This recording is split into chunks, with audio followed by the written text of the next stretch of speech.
Hey everybody, welcome back to I Know a Guy. If you're new here, my name's Anthony. I'm all about building connections that matter. The podcast is your go-to place for discovering inspiring entrepreneurs, business owners, professionals, and people doing cool things. For example, today we're meeting Joseph Lombardi, founder and managing director of Ironhawk Financial. He is a dedicated financial strategist, passionate about helping individuals and business owners secure their financial futures. Inspired by personal experiences, Joseph specializes in income protection and wealth strategies, empowering clients to protect their assets through tailored solutions like disability income, life insurance, and long-term care planning. How you doing today, Joseph? Great. How you doing, Anthony? Pretty good. Like, you really can't complain. 2025 is off to a good start. I'm already busy, so that's a good way to start the year. Let's just carry that on through and see what happens in 2026. So, really excited. How about you? How's your 2025 starting? Growing like crazy.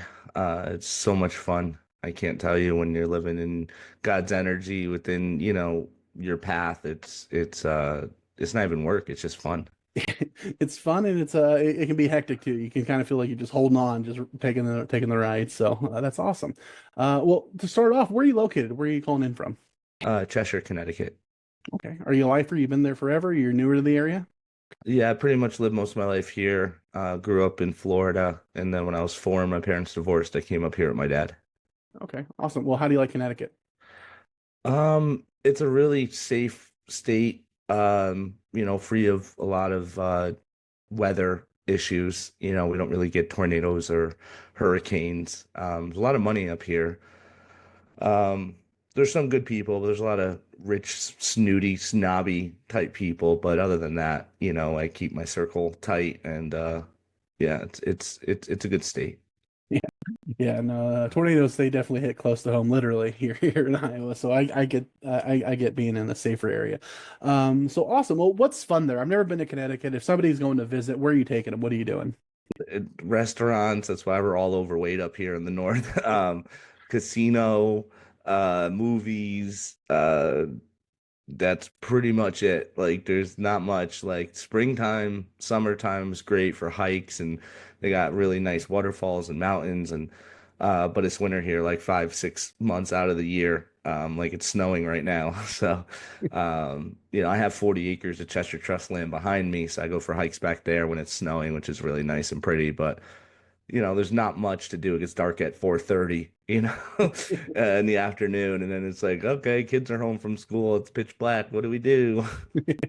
Yeah, no, for sure. Yeah, so good food. That's interesting. I never really heard Connecticut for food. What's like a regional delicacy over there? Oh, New Haven has the best pizza in the United States. Okay, Like well, yeah, I guess I have heard that. yeah, ranked top even by Portnoy as like the best pizza capital in the country. So I'm Italian, so I'm made out of half carbs and bread. So I love it.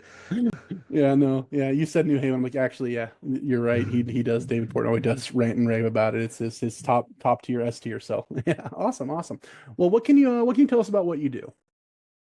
So what I do is I try to unenslave American citizens. I believe we live in the United States of America Corporation. I believe it was bought a little under 100 years ago. And instead of caring about what color you are, they just half enslaved everybody between federal, state, FICA, Medicare, unemployment, Social Security, property, car, alcohol, gas, sales. It goes on and on and on, the taxation. So I try to build different strategies using what the ultra wealthy people do, especially IRS Code Section 7702, which was on the world stage in the 2016 election between Hillary Clinton and Donald Trump, where Hillary was trying to say, hey, Donald Trump's bad, he pays no taxes. And Donald Trump says, doesn't make me bad, it makes me smart. I use the same IRS codes that you and your donors use, and you had, 30 years in politics to change it, and you haven't. And so I just try and build tax-free, liquid, sue-proof, divorce-proof in some states, bank accounts for my clients that have been documenting average just shy of 15% tax-free compounding returns, and you can't lose. And then you can lean the money out. So you earn, once you put $1 in it, you earn interest on it till you die, which is pretty cool. And the average American has no idea it exists, but it's really the 401k for the rich. So, how did you find out about it? Average American doesn't. Where did you learn about this? So I've been doing this for 21 years, and when I first started, I was at a company called Barnum Financial Group. It was at the time MetLife's biggest firm in the world, And I was working in Wall Street, and I worked under this guy, Michael Lynch, who had his own radio show, WICC, Smart Money Radio.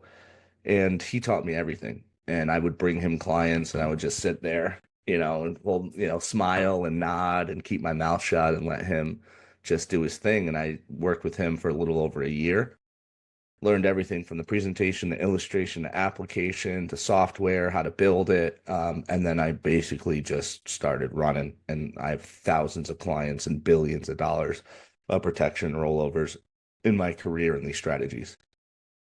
Awesome. Awesome. Well, 21 years, obviously, you like what you're doing. What's your favorite thing about it?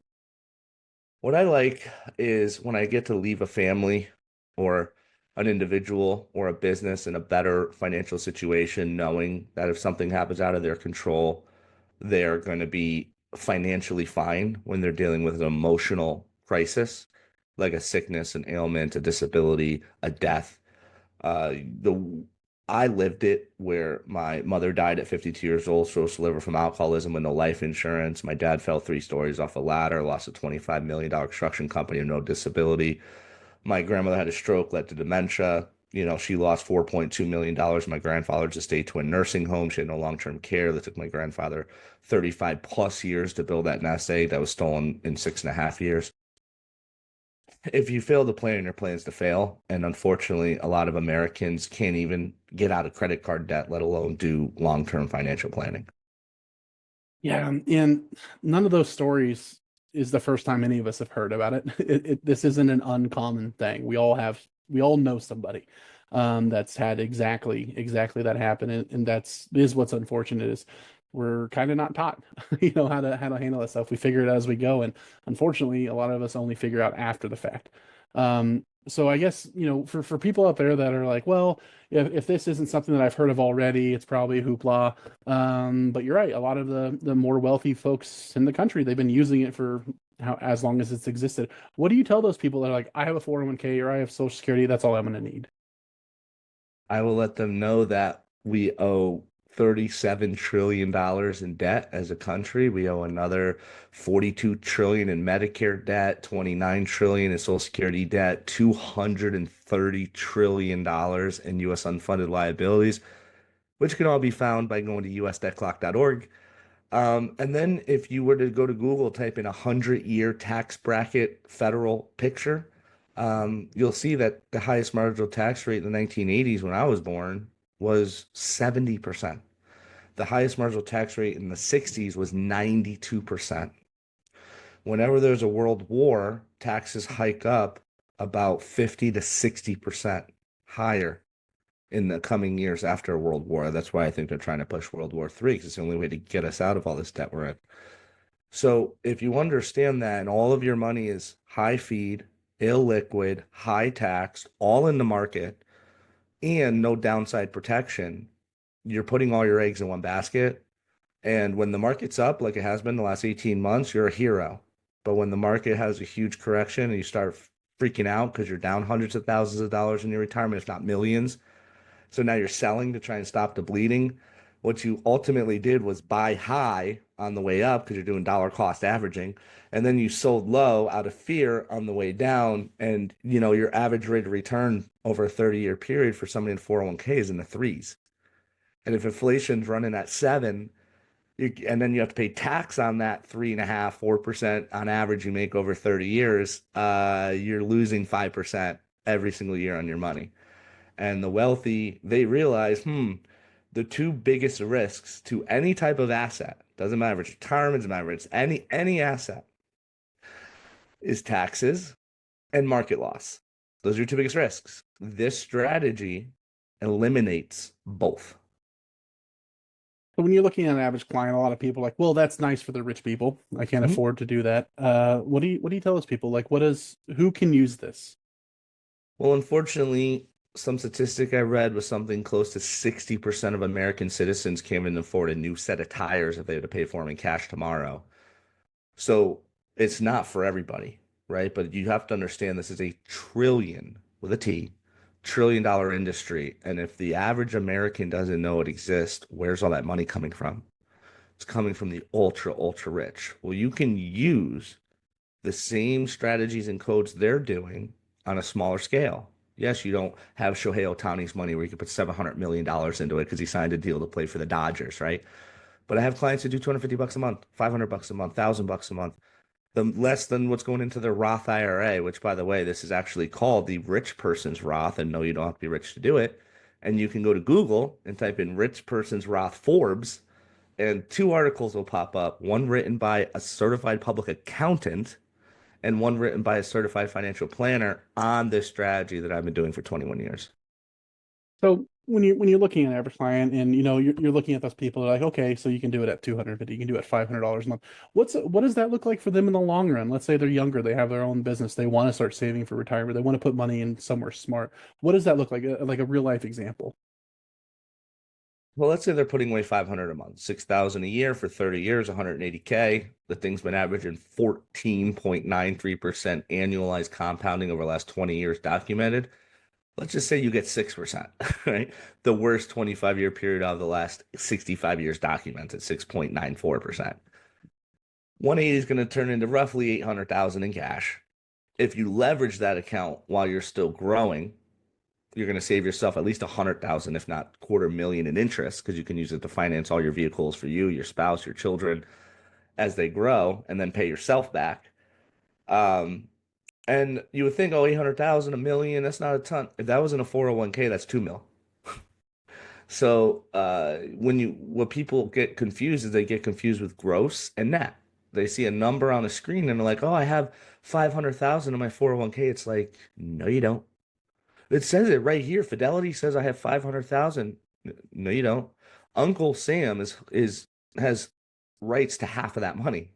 So you got a quarter mil, and that's if you're over 59 and a half, not paying a 10% penalty.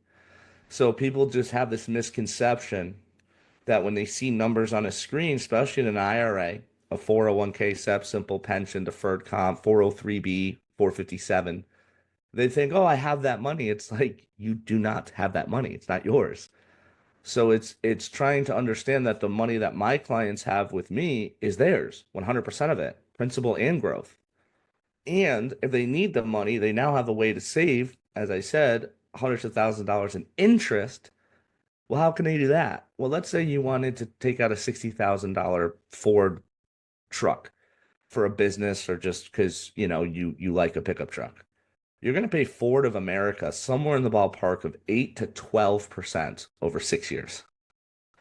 With my strategy, you're going to actually historically, which is no guarantee, it's the market, but it's contracts in the market, at least you won't lose. It's not variable where you can actually go below zero. It's index where you're locked in at zero. You can't go under a 0% loss. You're going to, be charged 5%, but if the market gets 15, you're making a positive 10% on the money you use to buy the Ford. So it's what's called a negative interest rate, a negative 10% interest rate. So do you want to pay plus 12 or minus 10? And if you did over 6 years on a $60,000 vehicle, it's a difference of like $40,000 difference.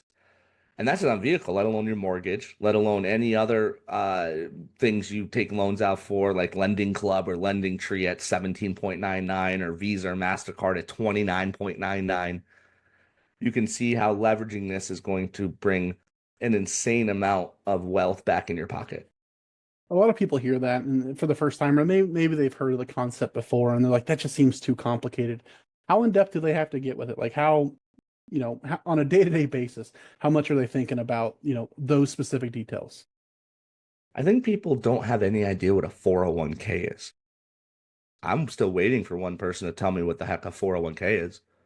They're like, why was it called a 401? Why is there a K in there? What does it do? Is it, like nobody knows, but they heavily invest 10% of their paycheck into it. Every Monday, every 2 weeks, they work that whole day and give it to a 401k. I have no idea what the heck it is. So, what I tell them is it's not that difficult, right? Because they're like, I'm investing in life insurance as my retirement. This guy's smoking drugs. Like, no, I'm good. What they're not understanding is you're not investing in life insurance. You're investing in the IRS code section 7702 that's embedded in the death benefit of a life insurance policy. And when you're with a 401k, you put your money in a wrapper, and that wrapper has what? Rules, right? 59 and a half year rule, 10% penalty. Roth IRAs have FILO, first and last out. There's taxes on growth in IRAs, 401ks and principal. What is an IUL or a whole life is it's just a wrapper around your money that has rules. It's tax free, it's sue proof, it's divorce proof in some states. You can't lose. It has high returns. You can lien the money. It has disability. It has long term care. It has critical illness, chronic illness, terminal illness. Those are just the rules.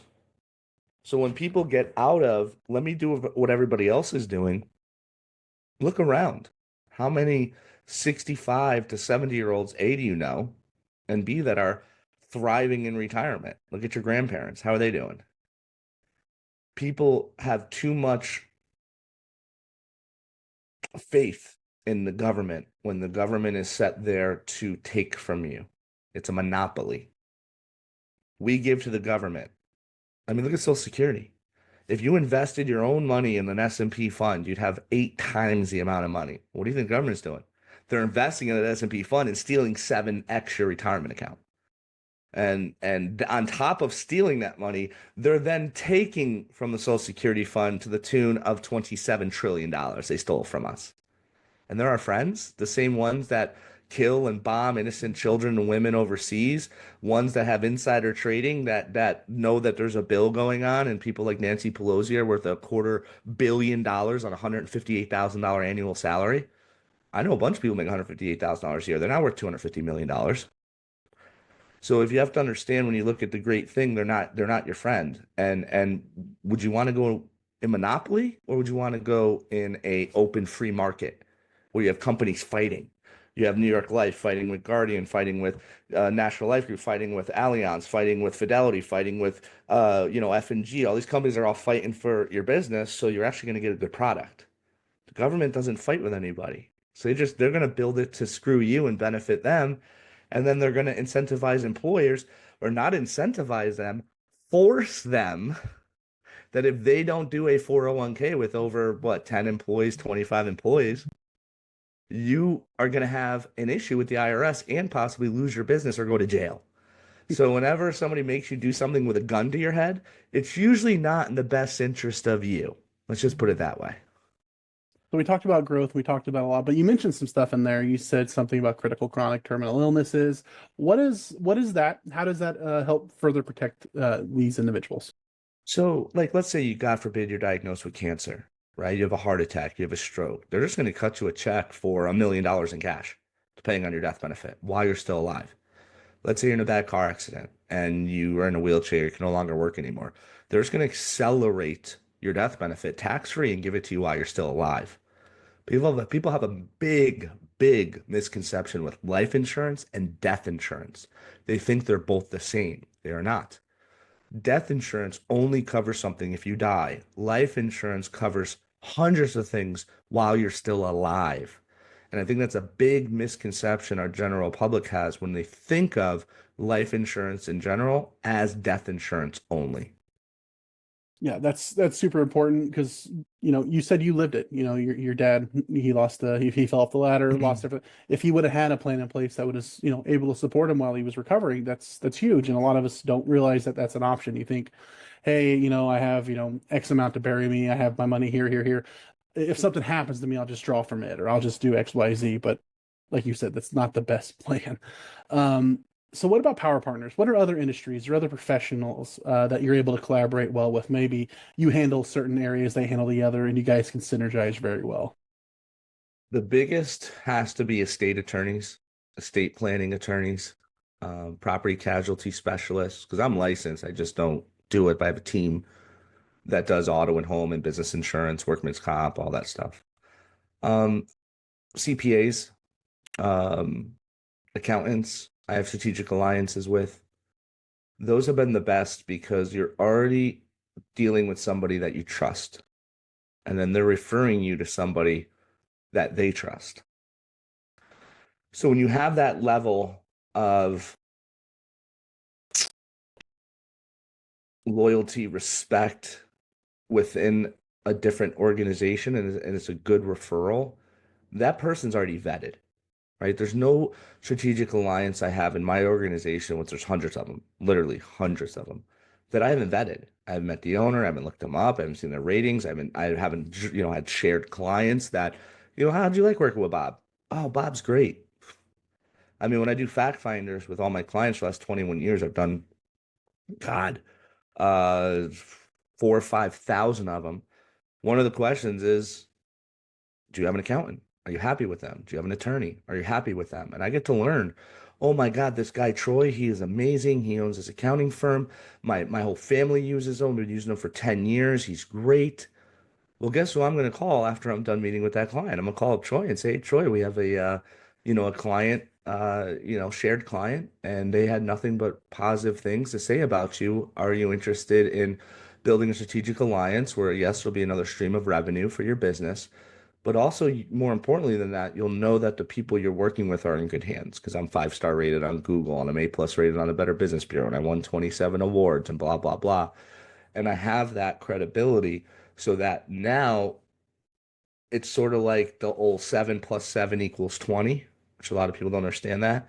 But it's like if you're a 7 and your strategic partner's a 7, and the things that you're weak at, your strategic partner can do really well. So the 3 you don't have, he or she has.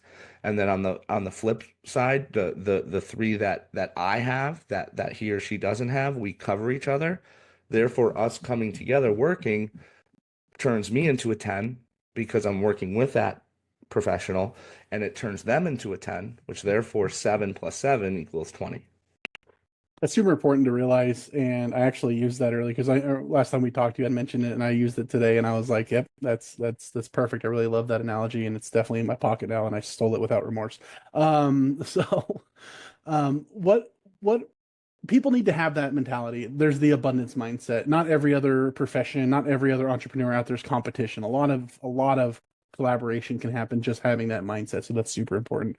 But what are some of the best financial strategies for protecting your income and building long-term wealth? So protecting your income, there's really only one. That's disability insurance. That is the only insurance that if something were to happen to you or unable to perform the duties of your job, they will directly pay you the salary that you were making the day before the injury, right? So imagine you had a machine in your basement that's printing 100,000 a year, 500,000 a year, 60,000, whatever your annual income is. Would you insure that machine? Of course you would. You insure a hunk of metal with some rubber wheels for 80,000, 90, couple, 3, $4,000 a year. Sometimes I've seen them higher than that.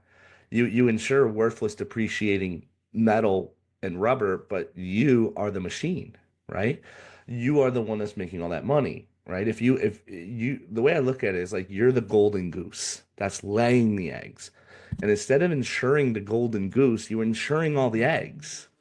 You're insuring the house, you're insuring the business, you're insuring the vehicle, but you're not insuring the goose that is providing all of that. So if something happens to the goose, all those are gone. I saw it firsthand with my dad. My dad had 20 properties, vehicles, machinery, backhoes, this, that, that, this. This is insured for 40 grand a year. This is insured for 58,000 a year. Spending over $100,000 a year just on insurance, business auto, liability, workman's comp. But as the owner, you don't have that. And as the owner, they don't have any disability insurance. So when something happened out of your control, all that money that you were spending, all the vehicles are going to get repossessed because you don't have the income to afford the monthly payments. And even if they're paid off, you don't have the income just to pay the taxes on them. So it's like people forget to insure the goose laying the eggs, or a simpler way is they have a machine in their basement printing their income and they're not insuring it while they're insuring a bunch of other depreciating junk assets. It makes no sense to me. How can you use life insurance to create a secure financial future for your family? So life insurance, again, is used in the IRS Section 7702 code that's embedded in permanent life insurance. And there's 3 types of permanent life insurance. You have whole life, you have universal life split between variable or index. The way I look at it, right? Variable is going to give you the most upside, but you can lose your butt in a down market, and it's very expensive. So not only if the market loses, you're going to pay all the fees for the investments and the insurance and the market loss. So I don't like the VULs. I used to sell them back at MetLife from like 2003 to 2007, and it was a great time to buy because right at 2008, the market crashed and then the market shot up. So a lot of my clients were pretty happy, but right now the market's at all-time high. So I'm not really bullish saying the market's going to keep getting 40% a year. I don't, it's never happened in history, and I don't see it continuing, even though I'm very bullish on Trump. But Trump wants to do what? He wants to strengthen the dollar.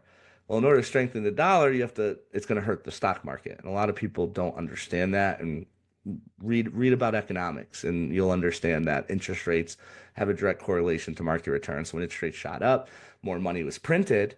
The devaluation of our dollar caused the market to go up, right? So if he wants the valuation of the dollar to go up, the market has to go down. But I digress.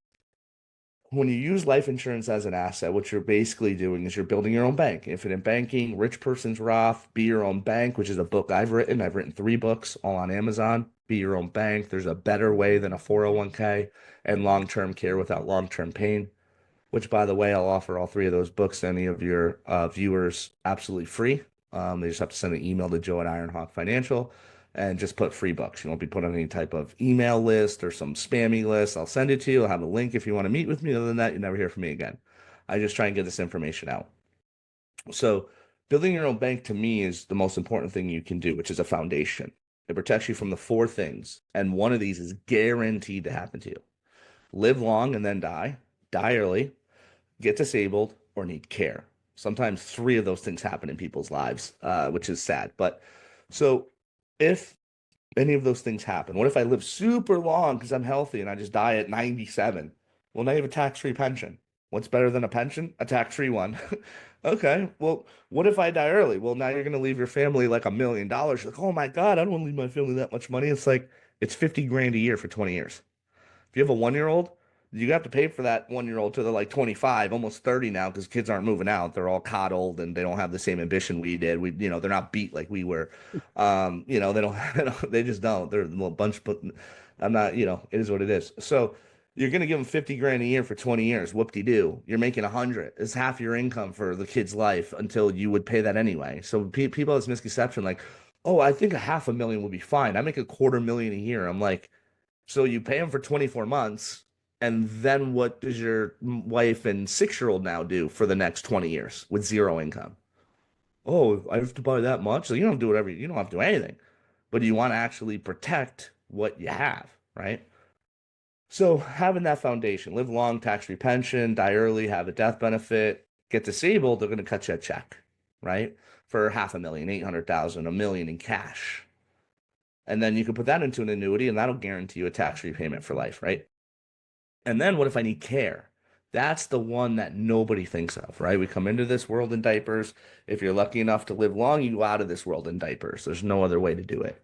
And if you don't have somebody to take care of you, a health proxy, a power of attorney, everything you've worked for is going to go to the state, because the state will be your power of attorney and they will rob you blind. So you need to have a plan in place. And my strategy covers all 4 of those things happening while you're going through an emotional issue. Financially, you're sound. So you mentioned like being your own bank, and that's a phrase that a lot of people have heard, but maybe don't know about. How soon can I actually become my own bank? So people have a misconception. They think, oh, I'm going to put in a few $1,000s and all of a sudden I can pull money out tomorrow. It's like, that's not how banks, long-term retirements and so-called banks work. There's usually a 1 to 2 year wait. You still have some liquidity in the beginning, but it's nothing near what you've put in. So that's the problem with the Be Your Own Bank. But I mean, if it's a retirement account, nobody invests in a 401k for 2 years and then pulls it all out. So people have to understand this is a foundational play. But I mean, I've seen clients that like sold a property in California, moving to Arizona. They had $1 million. They dumped it in. Let's say 600 was liquid. So they were able to pull out 600 the next day. It's not the full amount, but it's all about how you build it. Okay. Is there anything that I missed or failed to ask that you wanted to add? I think you're very good at your job and you know exactly what's going on. I think at the end of the day, I consider you a good friend, and I think you hit on the most important things, which is just making sure you have some sort of plan. Whether it's doing my strategy or just doing the government's plan, just have a plan. People that realize that they need a plan, how can they find you? How can they get a hold of you? So I can be found at www.ironhawkfinancial.com. You can look me up, Google. I got pages and pages of articles, books, awards, this, that, the other. There's a contact us button on my website. You can fill out your name, email, phone number, and somebody, either myself or somebody on my team will reach out to you to book a meeting. You can find me on all socials at Ironhawk Financial. I'm easy to find. I put, my main number goes to my cell phone number on my website. 'Cause at the end of the day, I just want to help people. I could have retired 5 years ago. When you have a book of $2 billion, you can imagine what the residuals are on that. I get paid every month. So I'm just in a position now just to help people. And that's all I've been trying to do. So yeah, definitely Google me. There's hundreds of ways to reach me. Perfect. If anybody would like to get in touch with Joseph, absolutely do it. You're going to learn more than what you knew going in. If you're kind of curious about learning about some of these concepts we talked about, have that conversation. You can look it all up day and night, or you can go see it in black and white, right? That's the beauty of what Joseph does, is there's not like any hidden things. It's here's exactly what this is. Here's the historics of it. Have that conversation. See it, find out if it would be a good move for you and your family. You don't want to leave the people that you love hurting, right? Like I said, first and foremost in this, we all had those stories. We've all seen it. We just don't want it to happen to us. There's people out there willing to help that want to make sure that that doesn't happen to you, because a lot of us have had it happen. And, that's why most people get into, Joseph industry isn't because they, in high school decided I'm going to be an insurance agent. It's no, I'd seen this stuff happen, and I don't want it to happen to others, or it saved my family and I want to make sure people are protected in the same way. So reach out and have that conversation. If you're shy and you prefer an introduction, just ask me. I'm more than happy to make an introduction for you. Other than that, if anybody out there would like to be interviewed, feel free to reach out to me as well. I'm going to have all Joseph's information in the description below. That's going to be mine. So reach out. We can do that. But Joseph, I really appreciate you coming on. I really appreciate what you're doing, helping people, looking out for them, making sure that they, end up in a better spot than where they are now. I think we need more people out there like you. So really appreciate it. Let's all get out there. Let's help some people and meet some more folks. All right.